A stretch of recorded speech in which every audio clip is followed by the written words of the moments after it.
এই গাজার এই যুদ্ধটা চলছে এবং আমরা দেখছি যে এখানে ইসরায়েলে আগ্রাসন এবং আমেরিকার মদদে, যদি আমি স্পেসিফিক্যালি বলি, ইসরায়েলে আগ্রাসন এখানে চলছে এবং শুধুমাত্র তারা রাজনৈতিক এবং রাষ্ট্রীয় হস্তক্ষেপ মানে আগ্রাসনেই তারা সীমাবদ্ধ নয়, তারা পুরো জনগোষ্ঠীকে বিলোপ করার উদ্দেশ্যে, পুরো জনগোষ্ঠীকে পৃথিবী থেকে নিশ্চিহ্ন করার উদ্দেশ্যে এখানে গণহত্যা পরিচালিত করছে। এখানে জেনোসাইড নিয়ে কোনো ধরনের তর্ক বিতর্ক করার কোনো সুযোগ নেই। আমরা দেখেছি পৃথিবীব্যাপী জেনোসাইড হচ্ছে কি না সেটা নিয়ে এক ধরনের তালবাহানা করছে।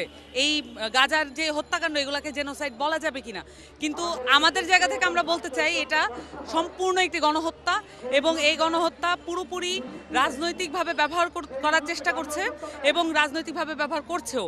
এবং সাম্রাজ্যবাদী যে আগ্রাসন পুরো পৃথিবীব্যাপী ছড়ানোর যে ভূমিকা ইসরায়েল এবং আমেরিকার তাদের পররাষ্ট্র নীতিতে পর্যন্ত আছে, সেটার একটা পার্ট হিসেবে, সেটার একটা অংশ হিসেবে প্যালেস্তাইনের যারা অধিবাসী আছেন, এখানে শুধু মুসলিম না, এখানে সকল ধর্মের, সকল বর্ণের, সকল অধিবাসীদেরকে নিশ্চিহ্ন করার এবং শুধুমাত্র তাদের একমাত্র তাদের যে অপরাধ, সেই অপরাধ হচ্ছে তারা প্যালেস্তাইনে জন্ম নিয়েছে এবং তারা সেখানকার অধিবাসী এবং বসবাসকারী।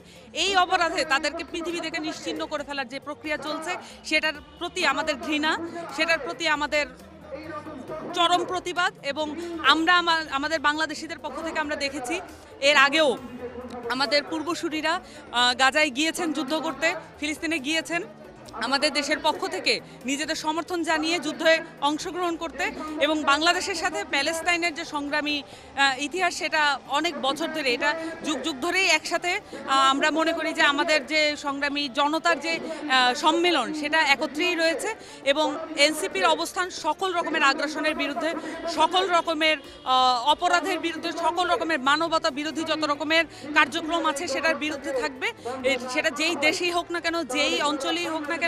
এবং সেই সাথে পৃথিবীব্যাপী যত গোষ্ঠীর সংগ্রামী জনতা আছে, যত রকমের সংগ্রামী যারা অংশগ্রহণকারী আছে, সংগ্রামী আন্দোলনকারী আছে, সকলের সাথে বাংলাদেশের জনগণ হিসেবে, আরেকটি সংগ্রামী গোষ্ঠী হিসেবে আমরা নিজেরা একাত্মবোধ করি।